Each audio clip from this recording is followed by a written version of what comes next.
Ndabaha ikaze mwese bakunze ikiganiro Kanguka. Izina ryanje ni Chris Ndikumana. Uno munsi turi ku munsi wa gatanu. Ndashaka kuganira namwe kuvyerekeye kuronka uburenganzira bwo kuja mu ijuru, kuko mu ijuru hariho. Ndashaka kubwira abantu bose ko ijuru ririho.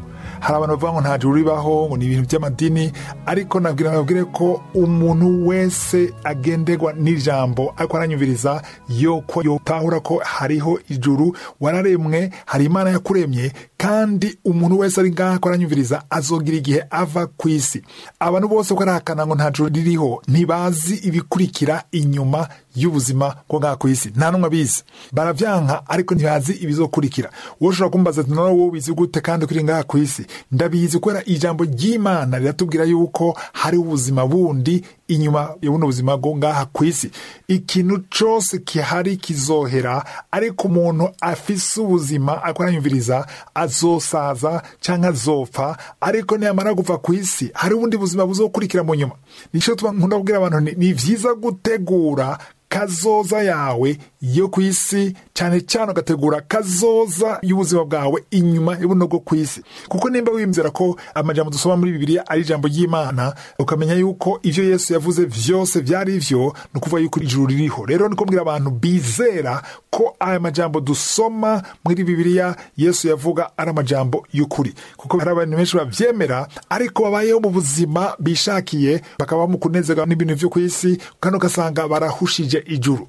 Ijuru rifise inzira imwe yitwa Yesu Kristo, kandi ngo nta rindi zina. Niyo nshaka guhagarara ko no munsi jambo duhagarara ko ni mu Vyakozwe n'Intumwa 4:12, Acte 4:12, ngo nta rindi zina munsi y'ijuru dushobora kuronkeramo agakiza. Abantu bashobora kuronkeramo agakiza atari izina rya Yesu. Abantu bazi ibintu bya teknoloji, murana yuko ushobora kuja muri konte y'uwundi muntu utazi modo passe yiwe. Hari amatelefone bugana na modo passe, nuvuga yuko hariho ibiharuro canke ijambo uteza kubuzi utari nushobora kwinjira. Ijuru naryo rifise inzira imwe, modo pass canke code yo kwinjira mu ijuru ni izina rya Yesu. Rero kumenya ko izina rya Yesu ntibikwiye, bisaba ko uwo Yesu umwizera ko ari umwami n'umukiza, ukemera igikorwa yakoze ku musaraba, ukanza kwemera ko uri umunyavyaha. Umaze kwemera ko umunyavyaha, ukamuhamagara akaza mu buzima bwawe, akaguharira ivyaha vyawe. Nege ndabwire yuko ari ibintu vyoroshe cyane, nta nguvu zibamwo, nta guhangayika kubamwo. Ico usabwa gusa ni ukuvyemera. Nta kindi Yesu agusaba.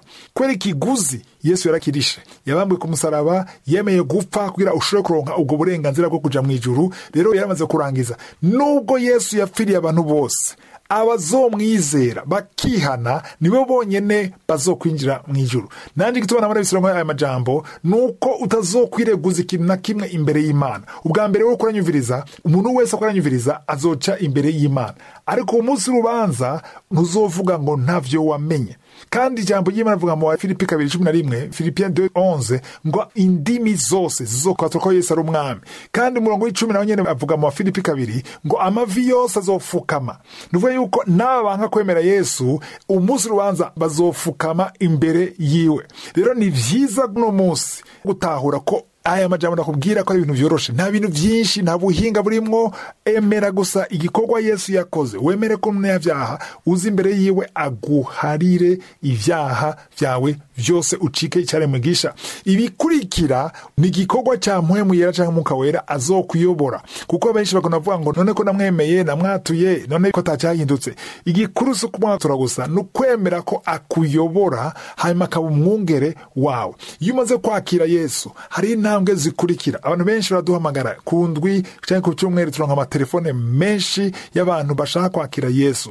Muri abo bantu bamaze kuzohamagara, hari abageze kure, abamaze kuba abakozi b'Imana, abamaze guhindura ubuzima bw'abantu benshi, bamaze gukora ibikorwa vyinshi, hari abamaze gutaha, mvuye bapfuye. Umwana ko ndavuga bari muri paradizo, banezerewe, barindiriye ko hazogera wa munsi Yesu aza gutora ishengero. Rero wowe uko urasamazwa n'ivyaha, busambanyi, uri mu beshi, uri mu butinganyi, ibintu vyose urimo bigutandukanya n'ijuru, vyiza wo bihagarika, ukaza kuri Yesu, ukamuhamagara mu mwami n'umukiza, ukabicyare mwigisha.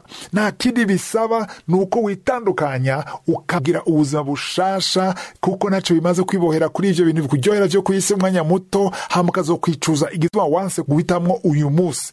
Uno musi wemeye kwakira Yesu, araza kandi ubuzima bwawe burahinduka. Uzoca uhamagara ku nimero kugira umukozi w'Imana agufashe. Nimba ushaka gufata iyo ngingo, uhamagare ku 76 11 11 73 plus 257 76 11 11 73. Abari muri Amerika canke Canada muhamagare ku 613 462 93 52 613 462 93 52.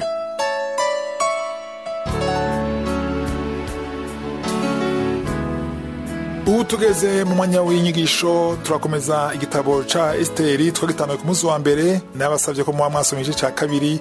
Ejo twarangije tuko turavuga ingene Imana yagize ivyo bita orchestra canke kupanga ibihe canke les circonstances kugira ivyo yateguye bishike.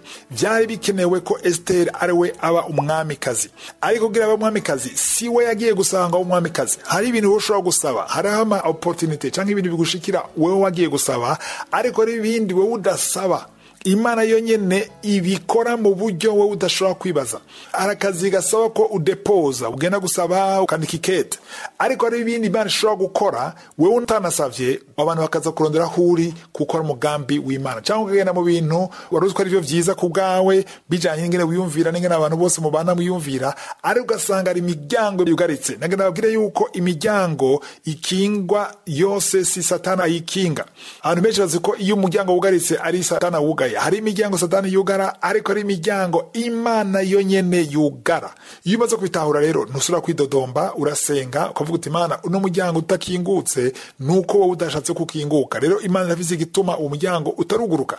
Nje gituma rero kuye kwa musenga uvuga uti ubugombe bwawe bube nkuko bari mu ijuru. Igikuru sukuronka ivyo ushaka, sukuronka ivyo wifuza, ariko no kuba mu vyo Imana yaguteguriye. Rero inkuru ya Esther tuyisubiyemo. Igice ca mbere mwarumvise yuko umwami yashaka kugaragaza ubwiza bw'umugore wiwe, umugore we aranka. Nabwiye yuko ariko na Kristo ashaka kugaragaza ubwiza bw'ishengero. Ubwiza bw'ishengero bubonekera he? Mu gutinya Imana, mu kugenda mu kwezwa, no mu gukundana. Abana b'Imana bateza gukundana, badakundanye Kristo arababara. Kuko n'iryo bwirizo yaduhaye ritandukanye na yandi yarasangwa hari. Mukundane hagati yanyu niho bazomenya ko muri abanje. Iyo habaye ugwanko, hakaba ishari, mwene data akaronka umwana ugagira ishari, uwundi araronse visa yo kuvoyaja wowe ugacubabara, uwundi arabuza umuntu hamukanezerwa. Nuvuga yuko Yesu arababara ahari, ashaka kubona ishengero rigize umubiri umwe.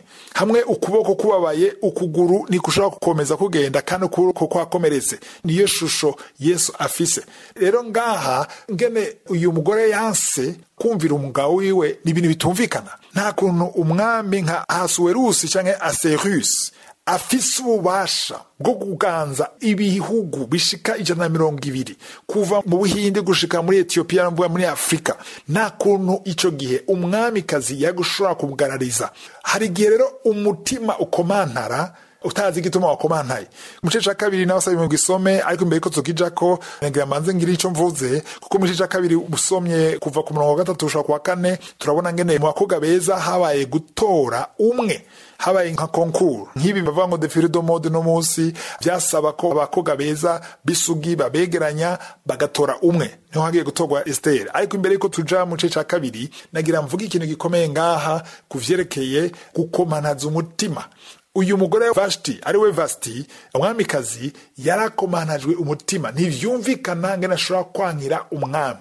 Ko kiyagiye byari biteye ubwoba. Umwami yari umuntu atinyitse. Si vyino munsi, oya, umwami yari umuntu atinyitse. Ico gihe nta bintu bya demokrasi byabaho. Umwami avuze ngo urapfuye wacupfa ubwo nyene. Nta byo guharira ntaki. Rero yarashoboye guhangana n'umwami, aranka ubutumire bwiwe. Ariko ko kwanka vyatumye Esteri ashobora kucika umwami kazi. Cyo tuzobona. Je rero nishaka kubabwira ko je nizera ko uyu Vashti canke Vashti yakomanajwe umutima n'Imana. Kuko Imana niyo iri nyuma yavyo. Musomye muri Daniel igice ca kabiri umurongo wa 21, Daniel 2 verset 21. Imana ngo niyo ihindura ibihe, c'est lui qui change le temps et les circonstances. Kandi ihindura n'abami, il renverse et établit des rois.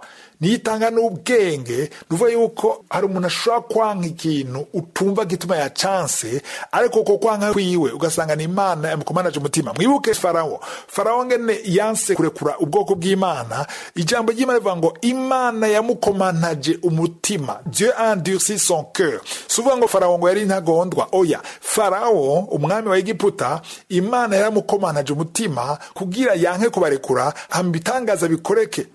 Bijya bihano byose byateza kubanza kuba 10 bimaze kurangiza, ni Imana cimworosha umutima wiwe. Rero ari abantu bashobora kukugara ko bakadadaza bakakurekura, ari ukibaza ngo nibo bintagondwa, ari ugasanga ni Imana yakomanaje umutima w'abo bantu kugira ishitse umugambi wayo. Tuko tugira bikomeye cyane, zona nabivuga ku munsi wa mbere, kuko bitahuye uzogabanya ukwidodomba mu buzima bwawe. Ndabibuse rero kwejo ari umunsi wo gusengera abagwaye, kandi ndabifuriza ukene nziza. Muzobe mwasomye igice cya kabiri cyose, nzokomeza ndabasangiza ico muhimu Imana ntahuje muri kino gitabo. Mugire wikene nziza.